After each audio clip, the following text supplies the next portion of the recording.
Hello student, welcome to my channel. तो चलिए आज की इस वीडियो में क्लास 11th मैथ की एक्सरसाइज 2B क्वेश्चन नंबर 9 देखते हैं।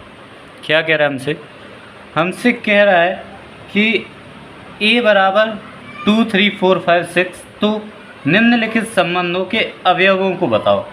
मतलब सिंपल है, नीचे 3 पार्ट में ये क्वेश्चन दिए हुए हैं, तीनों में हमें समुच्चय निर्माण विधि में दिया हुआ है, हमें इसको बस रोस्टर विधि में लिखना है, हमारा आंसर अच्छे हो जाए। ठीक है, तो देखिए क्वेश्चन नंबर 9 में सबसे पहले आपको क्या कर लेना है, आपको सबसे पहले a इंटू ए निकाल लेना है। इसके बाद हम तीनों पार्ट हल करेंगे। तो a इंटू ए कैसे निकलेगा, पहले 2 का सभी के साथ क्रमित योग बन जाएगा, 2, 2, 2, 3, 2, 4, 2, 5 और 2, 6। ठीक है, अब 3 का सभी के साथ बनेगा, तो 3, 2, 3, 3, 3, 4, 3, 5, 3, 6। फिर 4 का बन जाएगा, तो 4, 2, 4, 3, 4, 4, 4, 5, 4, 6। इसके बाद 5 का बन जाएगा, तो 5, 2, 5, 3, 5, 4, 5, 5 और 5, 6।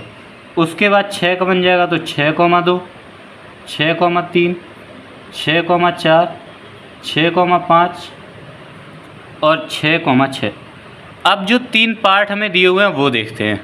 तो देखिए फर्स्ट पार्ट में हमसे कह रहा है x, y एलिमेंट हैं a इंटू ए के सच दैट x बराबर y। तो इसमें हमें सिंपली क्या करना है, हमें जिनमें x और y के मान बराबर हों उन मानों को अवयव बनाकर एक समुच्चय बना लेना है, वो हमारा आंसर हो जाए।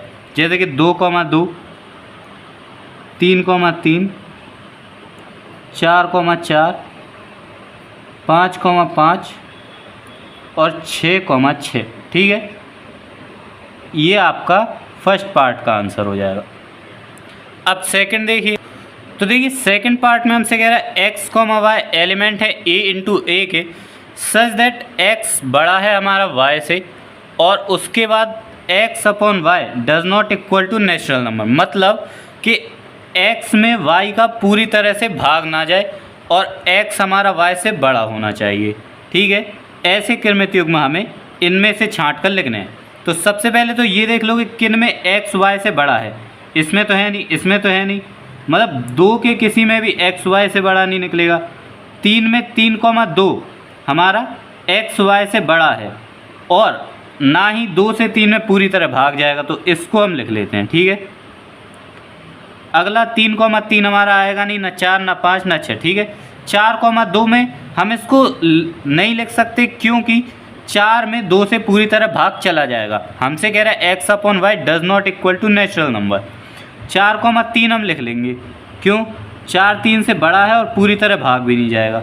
4, 4 नहीं आएगा, 5 नहीं आएगा, 6 नहीं आएगा। 5, 2 हम लिख लेते हैं क्योंकि 5 2 से बड़ा है और पूरी तरह भाग भी नहीं जाएगा। 5, 3 भी हमारा आ जाएगा और 5, 4 भी हमारा आ जाएगा। ठीक है, इसके बाद 5, 5, 5, 6 नहीं आएगा। 6, 2 हम नहीं लिख सकते क्योंकि 2 से 6 में पूरी तरह भाग चला जाए। 6, 3 भी नहीं लिख सकते क्योंकि 6 में 3 से पूरी तरह भाग चला जाए। 6, 4 हम लिख सकते हैं, क्यों, क्योंकि 6 में अगर हम 4 से भाग देंगे तो नेचुरल नंबर नहीं आएगा।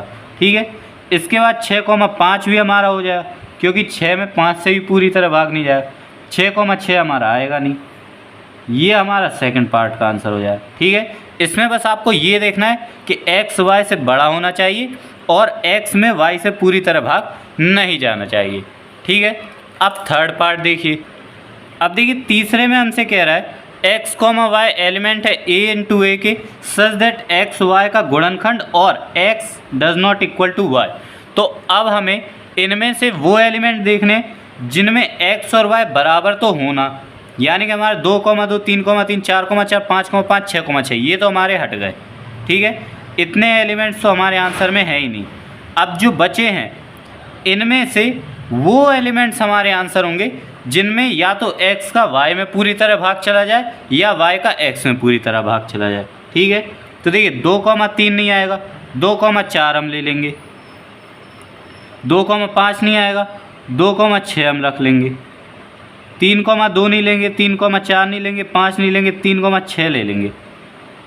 4,2 हम ले सकते हैं, 4,3 नहीं आएगा, 4,4 हमारा आंसर होगा नहीं, 5 होगा नहीं, 4,6 भी हमारा आंसर नहीं होगा, क्योंकि ना तो 4 का 6 में पूरी तरह भाग जाएगा, ना 6 का 4 में। 5,2 नहीं लेंगे, 3 नहीं लेंगे, 4 नहीं लेंगे, 5 नहीं लेंगे, 6 लेंगे, 5 में कोई सा नहीं आएगा।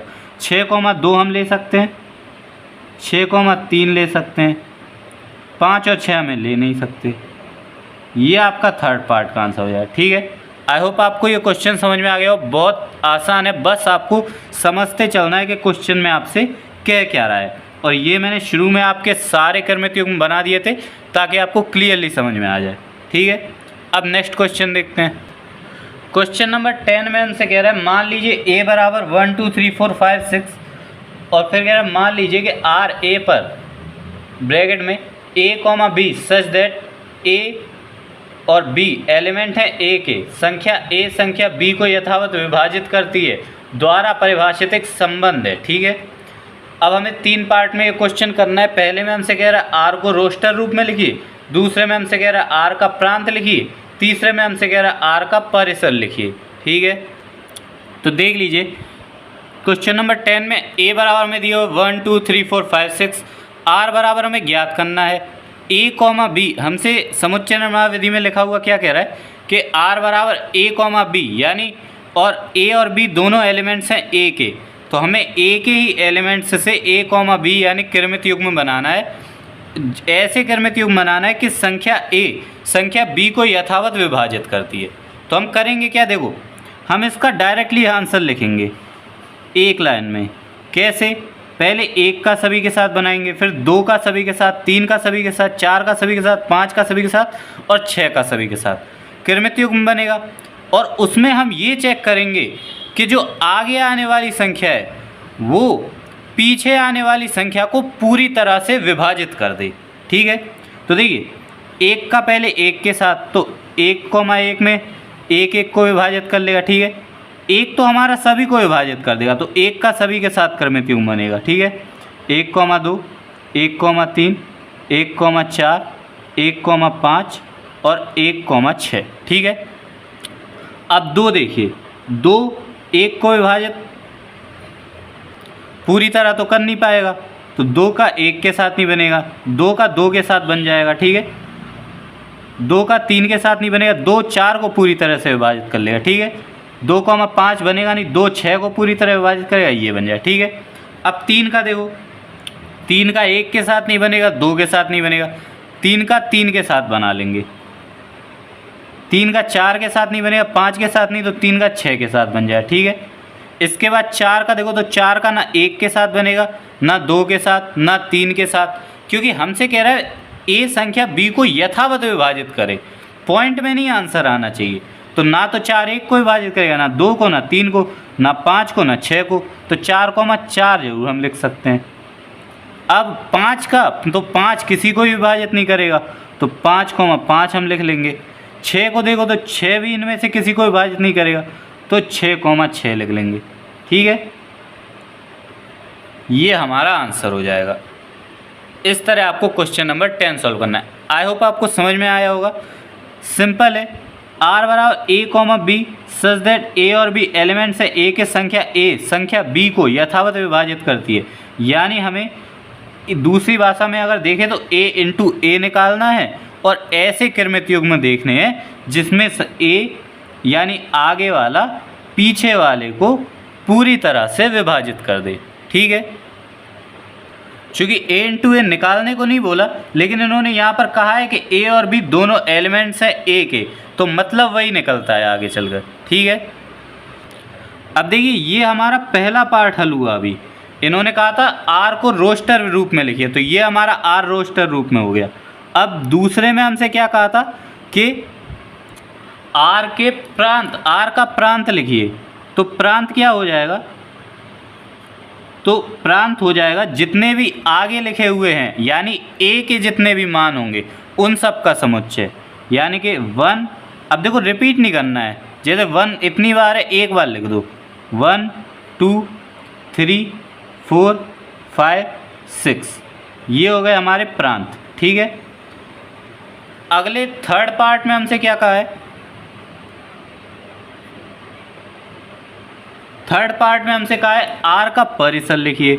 तो परिसर में हमें क्या करना है, जो बी के जितने मान हैं उनका समुच्चय।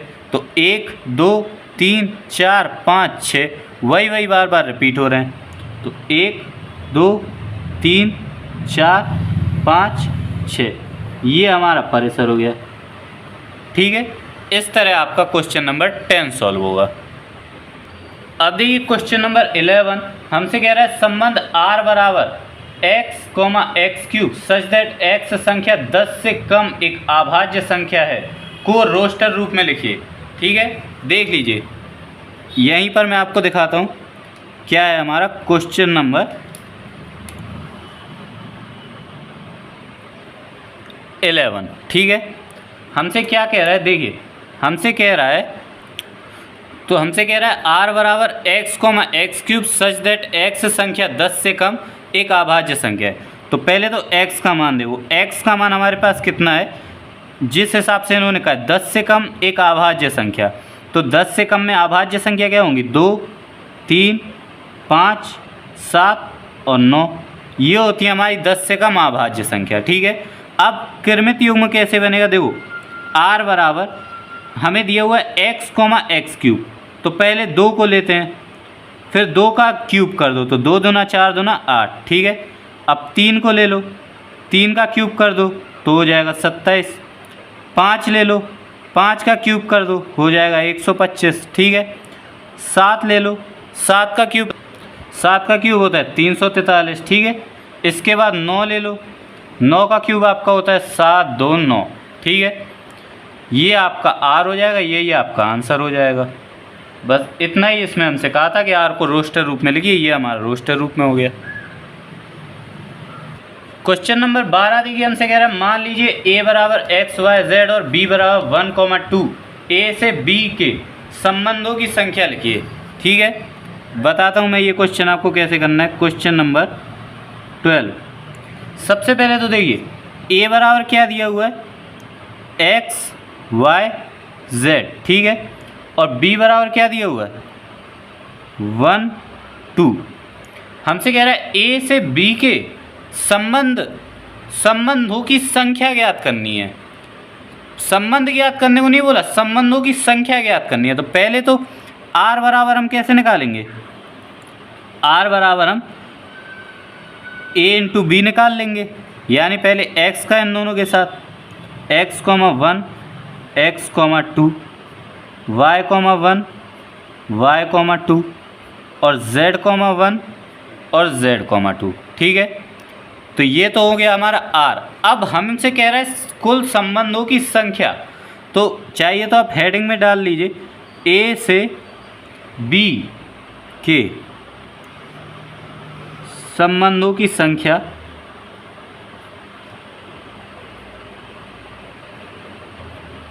बराबर आपका होता है 2 की पावर n, जहाँ n हमारा क्या होता है, n हमारा होता है r के अवयव, r के कुल अवयव, ठीक है। तो ये होता है हमारा कुल संबंधों की संख्या का फॉर्मूला। तो देखो 2 की घात n, अब r में कुल कितने अवयव हैं, 1 2 3 4 5 6, 2 का 6 बार गुणा करो, 2 दूनी 4 दूनी 8 दूनी 16 दूनी 32 दूनी 64 आ जाएगा, ये आपका आंसर हो जाएगा, ठीक है। बस इतना सा आपको क्वेश्चन नंबर 12 में करना था। a से b के संबंधों की संख्या का सूत्र मैंने आपको बता दिया, 2 की पावर n, जहाँ n हमारे r के कुल अवयव होते हैं, ठीक है। क्वेश्चन नंबर 13 में हमसे कह रहा है निम्नलिखित संबंधों के प्रांत एवं परिसर लिखो, ठीक है। अब ये क्वेश्चन मैं नोट करके दिखाता हूँ आपको। तो देखिए इस तरह से हमें समुच्चय निर्माण विधि में लिखे हुए हमें दिए हुए हैं, इनके हमें प्रांत और परिसर बताना है, ठीक है। तो देखिए एक हम हेडिंग डाल लेते हैं प्रांत और एक हम हेडिंग डाल लेते हैं परिसर, ठीक है। तो मैंने आपको पहले भी कई सवालों में बता चुके हैं, जब x, y के रूप में कोई समुच्चय दिया हो, तो देखो यहाँ पर ये आगे का हमारा हो गया x कॉमा ये हो गया हमारा y, ठीक है। अब ये समुच्चय निर्माण में दिया हुआ है, मान लो जैसे इसको छोड़ो, आप थर्ड पार्ट में देखो, जैसे ये हमें दिए हुए हैं x कॉमा वाई के रूप में इनके अवयव दिए हुए हैं, तो इनमें जो x के मान होते हैं उन सभी का समुच्चय आपका प्रांत होता है, और जो y के मान होते हैं उन सभी का समुच्चय आपका परिसर होता है। लेकिन यहाँ पर हमें समुच्चय निर्माण विधि में लिखे हुए हैं, तो हमें x और y के मान ज्ञात करने होंगे, ठीक है। सच दैट x के एलिमेंट्स हमें दिए हुए हैं 2, 4, 6, 8, तो प्रांत हमारे ये आगे के अवयव हो जाएंगे, परिसर हमारे पीछे के अवयव हो जाएंगे, ठीक है। देखिए यहाँ पर ब्रैकेट नहीं है ना, यहाँ पर है, ठीक है। तो प्रांत हमारे ये आगे के अवयव हो जाएंगे, परिसर हमारे पीछे के अवयव हो जाएंगे। तो प्रांत निकालने के लिए आप x के जितने भी मान हैं सब में 1 जोड़ दीजिए। जैसे 2 में 1 जोड़ा 3, 4 में 1 जोड़ा 5, 6 में 1 जोड़ा 7, 8 में 1 जोड़ा 9, ये हो गए आपके प्रांत। परिसर निकालने के लिए x के सभी मानों में 5 जोड़ दीजिए। 2, 5, 7, 4, 5, 9, 6, 5, 11 और 8, 5, 13, ठीक है। ये आपके परिसर हो गए। सेम अगला सवाल देखिए, अगले में भी हमें निकालने प्रांत और परिसर, ठीक है। तो और अब हमसे कह रहा है a नेचुरल नंबर है, a के मान 5 से कम है, b के मान 6 से कम है, तो a का मान हमारा हो गया 1, तो a का मान हमारा हो जाएगा 1, 2, 3, 4 यानी 5 से कम। और प्रांत बनाने के लिए एक a में 1 जोड़ना पड़ेगा, तो प्रांत हमारे हो जाएंगे 2, 3, 4, 5, ठीक है। 1, 2, 3, 4 थे, सब में 1 जोड़ दिया तो 2, 3, 4, 5, ये हमारे प्रांत हो गए। परिसर बनाने के लिए हमें b में 2 जोड़ना है, b का मान है 6 तक, यानी b के मान है 1, 2, 3, 4, 5, सभी में 2 जोड़ो तो हो जाएगा 3, 4, 5, 6 और 7, ठीक है। इस तरह आपका सेकंड पार्ट होगा। थर्ड पार्ट में मैंने आपको बता ही दिया, हेडिंग डाल लीजिए प्रांत, परिसर, और देखिए ये समुच्चय में अगर आप लिखें तो ज़्यादा अच्छा रहेगा, क्योंकि प्रांत और परिसर आपका समुच्चय ही होता है, ठीक है। तो ब्रैकेट में बंद कर दिया कीजिए। इसके बाद इसमें मैंने आपको बता ही दिया, जो आगे की संख्या है वो प्रांत यानी -2, -1, 0, पीछे की संख्या है वो परिसर यानी 1, 0, -1, ये आपका इसका आंसर हो गया।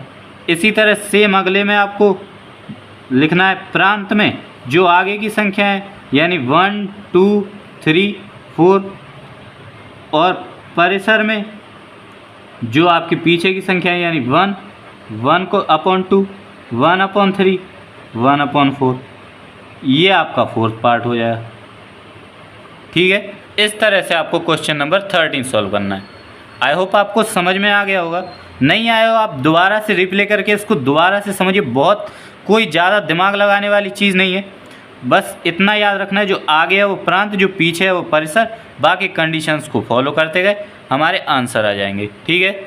फिफ्थ पार्ट में भी इसी तरह देखिए, सेम आपको बस प्रांत और परिसर हेडिंग डालनी है,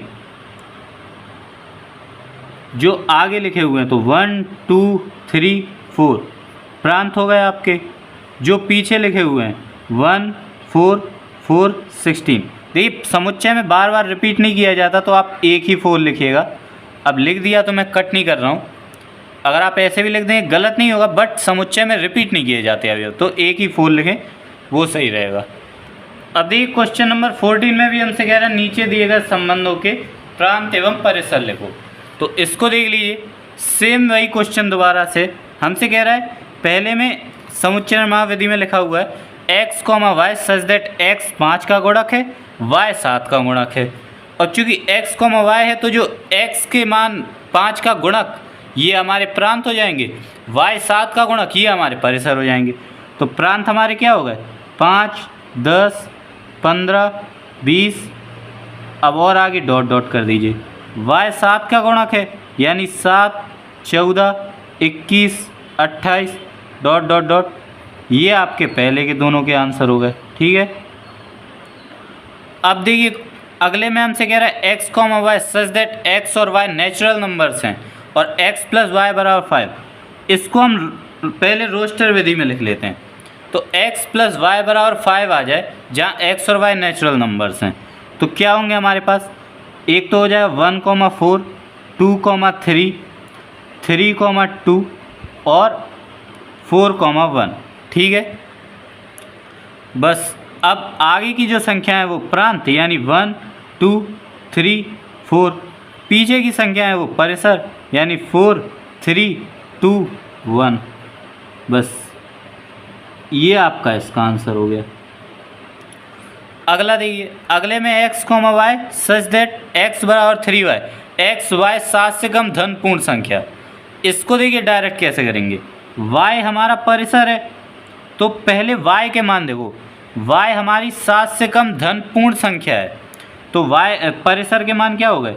1, 2, 3, 4, 5 और 6। अब प्रांत के मान तो x = 3y है, सब में 3 का गुणा कर दो तो हो जाएगा 3, 6, 9, 12, 15 और 18। देख कितना सिंपल था। बस इतना आपको क्वेश्चन नंबर 14 में करना था। इस तरह आपका क्वेश्चन नंबर 14 में आपके सभी प्रांत और परिसर आप याद कर सकते हैं। आई होप आपको ये प्रांत और परिसर का टॉपिक अच्छे से क्लियर हो गया होगा। मिलते हैं अपनी नेक्स्ट वीडियो में।